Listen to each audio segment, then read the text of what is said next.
following program was provided by an independent producer solely responsible for its content. The opinions expressed do not necessarily represent the views of this station, its staff, board of directors, or underwriters. My name is Jasmine, and I am a recovering drug addict. My name is Richie Farrell, a.k.a. the Old White Junkie. And we are your hosts for Exit Team Nashua. Our mission is to bring recovery into the living room. Last year, over 72,000 Americans died of an accidental overdose. That's almost 200 Americans every single day. We will bring you guests with real-life experiences with addiction and recovery. Welcome to Exit Team Nashua. Hi, welcome to Exit Team Nashua. My name is Jasmine, and I am your host. Here on Exit Team, we take people who have real-life experiences with the suffering of addiction, trauma. It doesn't really matter what it is, and we bring them on the show to share their experience with you guys. And so I have been off the last couple shows, so I'm happy to be back. It's always very exciting to be in the studio, and it's always very exciting to be connected with you. I've missed you all, and I love you all. I recently started a new job, so that's been going pretty well, and that's why I couldn't be here, but my affairs are back in order, and here I am. So I am very excited for tonight's show. I have my friend here. Hi, Rich. Rich Lombardi. Rich, how are you? Very well, very well. Rich, how did we meet? How did we meet? I think we got asked to speak at a function in Boston. We did, and, yes. That was exciting, actually. It was at Recovery Matters. It was exciting. Yeah, and it was nice to hear your story and where you had come from and where you're going. Yeah. And I was able to do the same, share a little bit of my experience, strength, and hope, and some of my beliefs in recovery. And so that's kind of how we met. Yeah. And it's a pleasure to be here today. Yes. It's always a pleasure to be asked to share your experience, strength, and hope anywhere. Hopefully we can touch someone. So recovery, like teaches you to step up to the plate and to do, what you can to help others. And for me, recovery is oftentimes supposed to be a selfless way of life. And so I greatly appreciate you coming because you drove from pretty much Boston last minute to be here because I had no guest. And that is a man of recovery. So well, anytime I'm asked to speak, I'm on my way. Awesome. I'm on my way.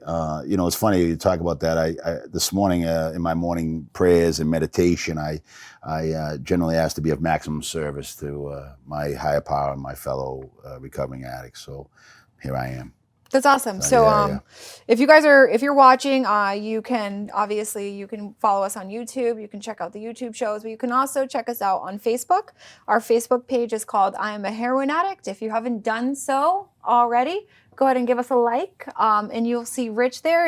And so if you have any questions that you have for Rich or anything that he says today really inspires you or moves you or you just want to connect with him in some way, you'll be able to do so through that page. So Rich, what qualifies you to be on our show?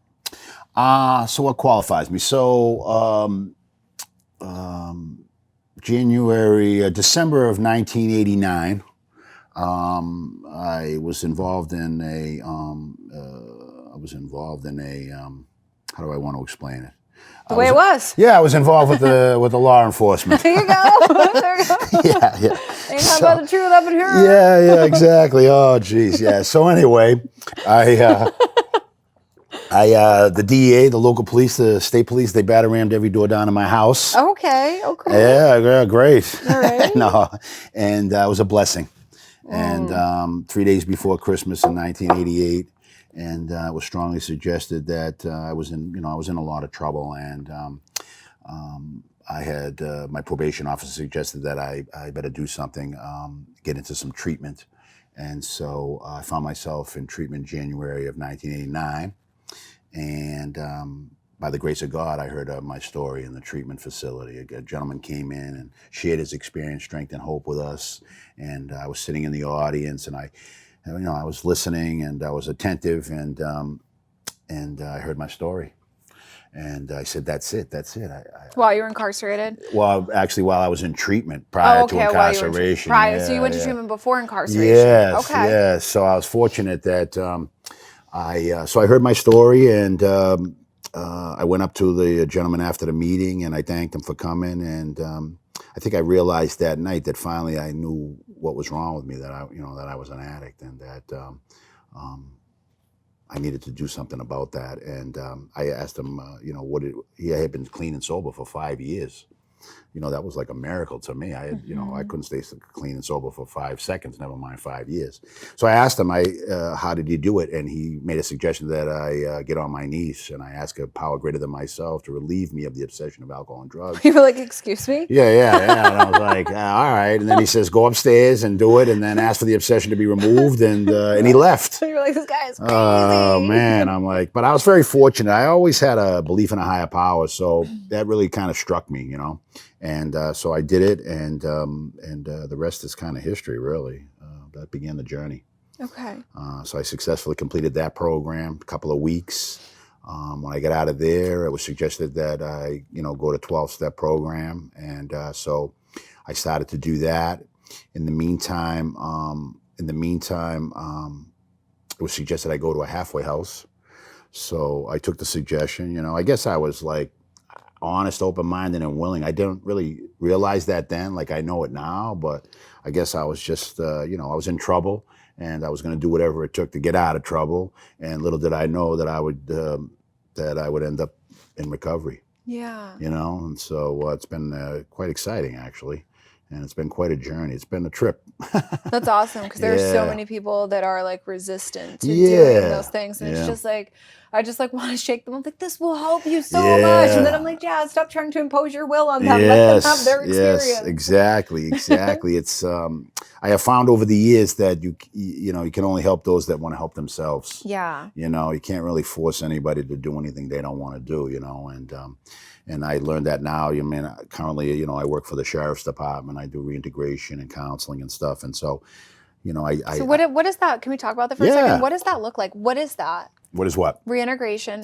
So reintegration, basically what happens is now, that's kind of like the new buzzword, reintegration, but now we're trying to help them in all areas of their life, not just in recovery, but help them with schooling, work. Not that they haven't been doing this over the years, it's just the kind of a new word for it, but basically we try to help them. We do some programs as far as work study programs, and then I help them get housing, halfway houses, sober living, and then help them get health insurance, that type of stuff. So those things are all like really important, because I've been talking about on this show for like a year and a half, a dislocation theory, and how people become so disconnected, from their roots and from their origin and from self and from society, and what myself would probably identify as being a spiritual malady. I'm not okay. I'm not okay. I'm not okay. You help exactly. get those things in place, and you help get people integrated. You give them a life worth living, and you show them that there is hope. And I'm assuming that statistics show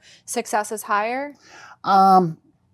I would say, yeah. I mean, in recovery, I think statistics are kind of they're skewed a little bit. I think that recovery, if anybody stays clean and sober for a day, that's a success. Well, I mean, that brings up a really good point too, because like who am I to say what someone's success is? You've come really far, and like you were homeless 2 years ago, and like you relapsed, but you got like back on it. Like you're not a failure in any way. Yeah, exactly.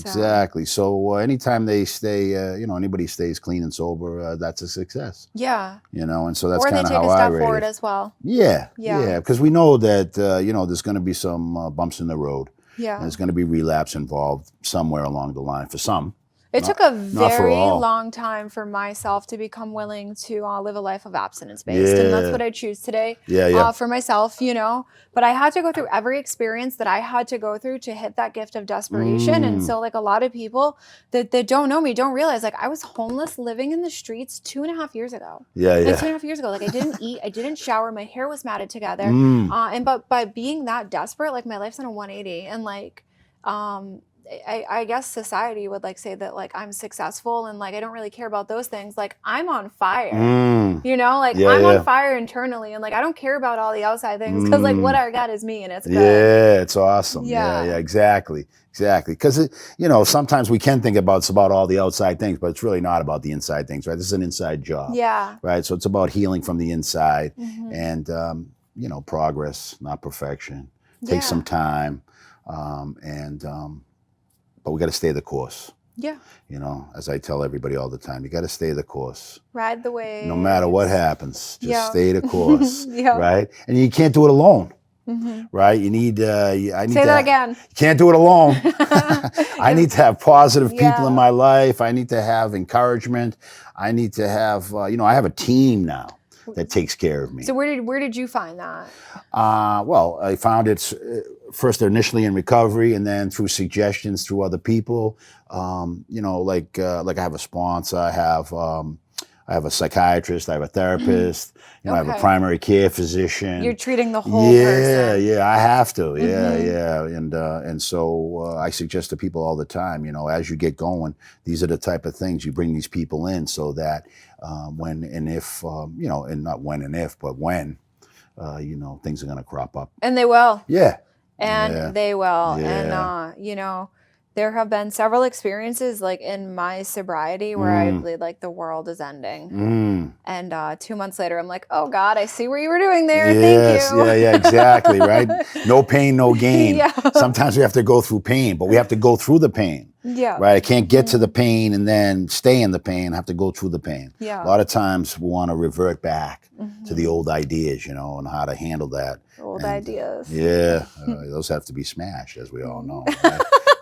We got to smash those old ideas. It's not easy. It's I've been doing this a long time, since 1989, and I haven't found it necessary to use again. That's amazing. By the grace of God. I feel like you've probably helped a lot of people. It'll be about 30-something years.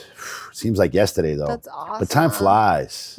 Yeah, it really does. When life gets good, time flies. Yeah. Right? When it's like bad, it's like very slow. Seems like it's just never going to end.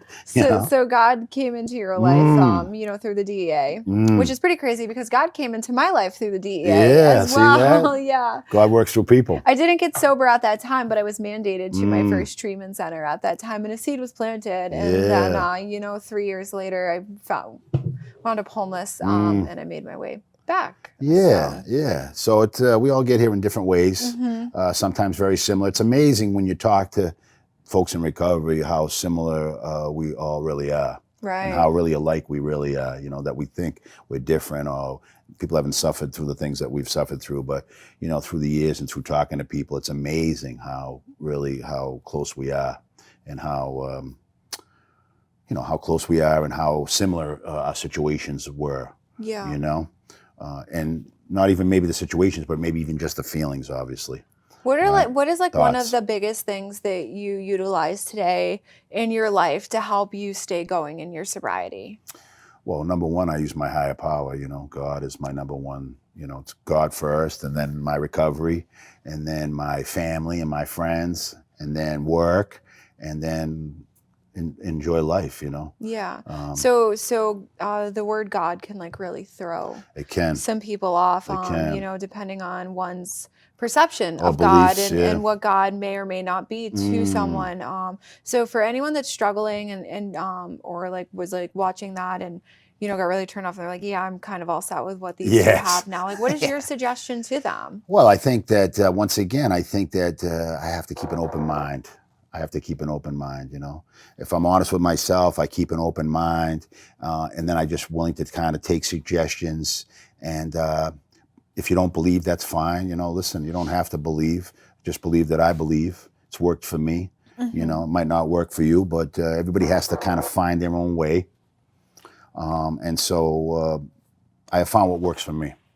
So our producer couldn't make it tonight. So normally people can send questions in on the prompter. Yeah. So questions are being texted to me. So that's why my phone is Yeah, right here. yeah. Ayo. It's also attached to me at all times. It's like an extra part of my body. Yes. Another addiction I have. Yep. So anyways, we just got a question. Yeah. And so the question is, what are struggles that you have had in sobriety? Oh, geez, I've had many, many struggles in sobriety, right? Because when I came here, I was kind of a broken guy, I was broken, and handling life on life's terms was difficult for me. And so coming from the world I came from, I came from the drug world, and I came from that whole, lifestyle and so fast money and fast and and so when I had to give that all up, it was very difficult, to kind of go get a real job, You know, I didn't get my first real job, I mean, until I was 32 years old.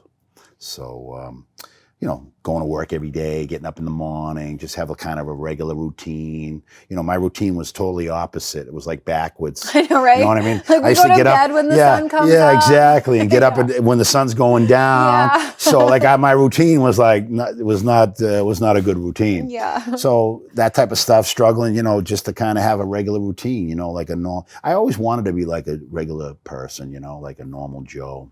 And I just couldn't get there, and then I didn't understand why I couldn't get there. But now I understand why I couldn't get there, because I'm an addict, you know. And if you live that lifestyle generally is a night lifestyle, you know. So that, and you know, just everything, relationships, finances. I mean, you know, I've had to relearn everything basically, you know, because I started very young. You know, I believe, you know, 14, 15 years old, I really believe that's when I crossed over the line. Yeah. And so as we all know, you stop growing emotionally. So when I came here at 28 years old, I was a 15-year-old boy.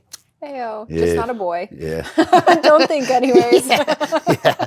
So, you know, it's like I've had to grow up. You know, I've grown up in recovery, you know what I mean? And that's what we do. We grow up. We get an opportunity to grow up and live the life we always wanted to live. And it's a wonderful life. Yeah. So It's I'm awesome. really grateful for like the basic like foundation of the program that I work, because I've gone through like several ups and downs, right? And so I'm 2.5 years sober. So like I'm still in my infancy stages, right? Like I'm still like discovering. I'm like self. I'm like a little baby. I'm like, ooh, what still is a baby. this? Yes. Everything's so exciting. Yeah. I'm a new mom. I just got a snake. Yeah. I'm very Oh excited. boy. Yeah, that's true. His Yeah. name is Zen. I'm scared to death of snakes. I'm really excited to be a snake mama. Yep. But so just like a couple months ago, like 2 months ago, like I had like hit like a rough patch in life, not necessarily in my sobriety, but in life. And so like I had been let go from a job that I, you know, really liked. And, you know, I had like, you know, felt pretty good about myself about getting that job, and I had been let go, not because of anything that I had done. I just couldn't do the job, and that was my truth. And and then my boyfriend broke up with me, and then I had nowhere to live, and I was like, how in the hell does all this happen? You know, but like not once did I freak out. Well, maybe once or twice, but like not really freak out. You know what I mean? Yeah, like, I do. And but what recovery you is didn't use. No, I didn't use. And I always knew it was going to be okay. Yeah. I always knew it was going to be okay. And so like that's the blessing. What recovery is giving me is like, I belong to a girl gang. So yeah. And it's given me like these amazing women in my corner, and like they just rallied behind me, and they were just like, you're good. You got this, Jazz. And like I got really close to God, and I was like, you know, sorry for everyone that's like, you know, doesn't like the word God, but like I'm just like a hippie, and like I believe in energy, and I have all these crystals and like whatever. I got really close to God, and I just started praying, and I was like, God, like help me see what I'm not seeing. And like He took everything out of the way, and I was like, oh, my spirit's on fire again. I get it. Like this is what I needed. And I got a new job, and it's a badass job, and it's a better job than what I had. And like now I got my own little pad, and like I don't have to worry about my ex-boyfriend, and I got a snake. So yeah, well, see, so sometimes it's funny. Sometimes we think we're going in one direction, but really we're going in another direction. Yeah. You know, and like the key thing out of all that is knowing that you're going to be all right. Yeah. You know, that's like really like a freeing thing.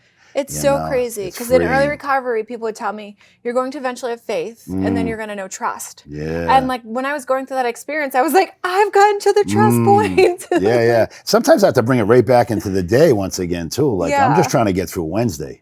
You know what I mean? Because Wednesdays can be terrible. I can't. I don't know about tomorrow. You know what I mean? Like right now, I'm just trying to get through this little interview here, talk a little bit, be on TV or whatever. I'm like, all right, let me just get through this, and then we will worry about you know. At 6 o'clock. Yeah, exactly. Yeah. Hold on, how far do you have to go? Not getting stuck in the traffic. I live in New Hampshire now, so I'm up north. Hold on, up north? Yeah, You drive that far every day?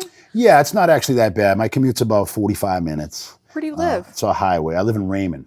Oh, okay. So I'm like between like Manchester and Hampton. Yeah. Kind of in the middle there, which is nice. And there's some good recovery up that way.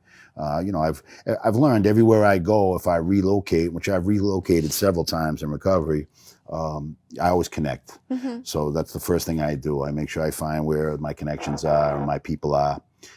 And so that I'm connected. You got to Yeah. be connected. Yeah, absolutely. You got to be connected. And Because I'll forget. you go wherever you're needed, and it's not about what you want. For people like us, like I remember like last week I was like, but I really, really, really want something, and then the same sentence I was like, but it doesn't matter what I want because it's not my life anymore. Yeah, like, I yeah. take care of God, and like God's gonna provide for me, and God knows better than I know, and like yeah. So you always end up where you're needed, or at least I find that for myself. Like I end up where I'm most useful.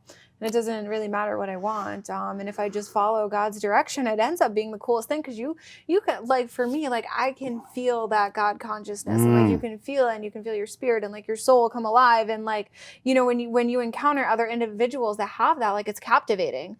You know? Yeah, you get moved. And you want to be by them and next to them. And, like, I can literally feel, I know I can feel when I'm living the right way of life and when I'm not. You know? Exactly. Exactly. It's, yeah, it's very freeing, you know, and then I believe you end up where you're supposed to be. Always. Today. Right? Always. You end up where you're supposed to be. I didn't know I would be here tonight, right? But I know. I ended up where I'm supposed to be, right? And I'm so grateful you are. You know, it's like boom, boom, boom, and then here we are. Hold on, can you do that again? Boom, boom, boom, and here we are, right? One more time. I love it. Bada boom, bada bing. Yeah. So that's it. So we end up where, you know, where we're supposed to be. Like, who knows, you know? And I believe this was destined, you know? Yeah. In my mind and in my heart, I believe, like, you know, like this was already in the plan, right? It was already kind of predestined. I just didn't know it. Now I know it. We have lots of questions. We do. Yeah, questions. And I'm like trying not to be rude. People are asking questions. Yeah. Hey, Oh, boy. you're a hot commodity, Richard. Oh boy. All right. What was the most difficult thing to let go of in those struggles that you went through? What was the most difficult thing? Yeah, most that I could actually be in recovery and sell drugs. Right? I'm so sorry I laugh, and it's so common. Yeah, well, because I didn't, like, I thought, like, you could do both. Yeah. And you can't do both. It's just, you can't be on the fence. You just crushed some young spirits. I know, I hear you. You're either on one side or the other. You are what you are, Which you know? wolf are you going to feed? Yeah, exactly. And, you know, it's, so that's one of the things I think that, I don't know. What was the question again? What was the most difficult the most part difficult of, like, thing. letting The that money. Money. The money, you know, that type of stuff, the whole lifestyle. Yeah, well, you know, because like pride, I want to be seen as, and if I have the money and I have the car and I have the nice things, like I don't have to be vulnerable. I don't have to be real. I don't have to be like, hey, this is fucking jazz, and like I'm really broke. I had to give up my alias. Yeah. Right? People didn't know who I really was. I had to give up the lie. So, I mean, those are difficult things. You know, that's the way you've been. You know, I tell my guys all the time in the prison that, you know, when this is the certain way you've been getting all your needs met throughout your entire life, and then all of a sudden I come into your life and I say, hey, listen, there's a different way, and we can do this, this, and this. That's really where the rubber meets the road, you know, the difficulty of, because you get afraid, right? Well, what if I leave that life and this, that, and the other thing? How am I going to get my needs met? Well, I tell them all the time, if you leave that life and you get in the flow, all your needs will get met. All your needs will get met, right? You might not get all you want, but you'll get everything you need. You're going to get better than you want. Yeah, you're going to get all that you need, you know? And ultimately, that's really all we need anyway, right? Yeah. The wants are, they are what they are. They're wants. Here's another question for you as well, sir. Oh, boy. What is the plan moving forward? The plan moving forward. That's interesting. What is the plan moving forward? What is the plan? I don't know. I think I'm going to just keep doing what I've been doing on a daily basis. It seems to be working for me. You know what I mean? I'm kind of afraid to do anything different, right? I still all do all the same things I've done since the beginning, right? It seems to work, and I'm afraid if I don't do it, what will happen? So I just keep doing the same old, same old. Yeah. I was like, plan moving forward. I'm going to drive to go eat food after this. Yeah, exactly. Yeah. I'm going to get through Wednesday. I'm going to get through Wednesday, right? Yeah. God willing, right? Yeah. But I think the important thing to that is, like, you know what I mean? Like, with it, you are disciplined and that you do the same things over and over again, and that there is, like there is a foundation that all this stuff is built on. Like, how amazing you get through Wednesday, but you have certain things you have to do on that Wednesday to get through that Wednesday. Yeah, exactly. Right. Got to show up. Yep. Right. Got to suit up, show up. Yep. Do what you have to do, and then let everything else kind of fall into place. Whatever happens, happens. Right. Yeah. Here we are. That's right. Yeah. I wasn't planning on coming here this evening. That was not on my intention. I was planning on doing something other, going north, doing other things. But here I am. So, I made a Facebook post Yeah. for you viewers. I made a Facebook post because we had a guest cancel last minute, and I was like, oh, I don't know what I'm going to do for the show tonight. And I made a Facebook post, who wants to come on Exit Team? And all these people that do not qualify DM'd me to come on. I was like, what would we talk about? Yeah. What are your motives to come on the show? You're not coming on. Maybe we could have did it. We could have maybe did an intervention. Yeah, I almost said for a minute I want to do that. And I was like, Yeah, no, this would be a actually, tough place for that. I would not want Yeah. to do that No. on a camera set. Yeah. But yeah, so it's awesome. It's awesome. And so you work in the judicial system today. I do now. Yeah, what a miracle, right? So Yeah. I've gone from full circle, right? So, you know, I didn't really get into the whole thing because obviously we don't have enough time, right? But eventually, you know, I got into the recovery and then continued to practice that. I ended up going back to school and re-educating myself, and through some life's experiences and through, you know, I believe God works through people, and then through some meeting some folks, one thing led to another, and then now here I am trying to help guys that were in the same position I was 30 years ago. And yeah, right. know? And like you've been through it, so you know. And like God gives all of us our unique experience for a reason. And like I don't need to alter mine. I don't need to pretend I'm something I'm not. I just need to be authentic to me and my experience, because there are women for me to help. There are women that have been just as broken as me, that have been homeless, lived in the streets, and done whatever it took to get that next high, right? And like today I walk around here like with a woman of dignity and grace. I'm like, if you want that, I can show you the way. Exactly. So. Exactly. And that's all we can do. Right. Right? On a daily basis, we share our experience, our strength, and our hope with others. And hopefully it's the law of attraction. And they like what they see and they want to do the deal. And so it's been a pleasure. It's been a great show. I know. Wow, it went by fast. I was like, well, how are we going to talk for half an hour? But I should have realized, like, I could talk for hours. Bada bing, bada boom. Bada boom, bada bing. Oh, I said it backwards. Yeah, it's all good. So if you are watching the show tonight and you have any questions for Rich, you weren't able to send your questions in tonight, I do apologize about that. Hit us up on I Am a Heroin Addict. We will get them to Rich. We will send them to him and he will answer you. And if you have any questions for myself, hit me up, or Richie. Richie's not here tonight, or Bobby as well. Bobby's not here tonight. As always, thank you for watching. It's been a pleasure. It's been a pleasure. Been a pleasure. Thank you for Thank coming. you. Awesome. And we will see you next show. The preceding program was provided by an independent producer solely responsible for its content. The opinions expressed do not necessarily represent the views of this station, its staff, board of directors, or underwriters.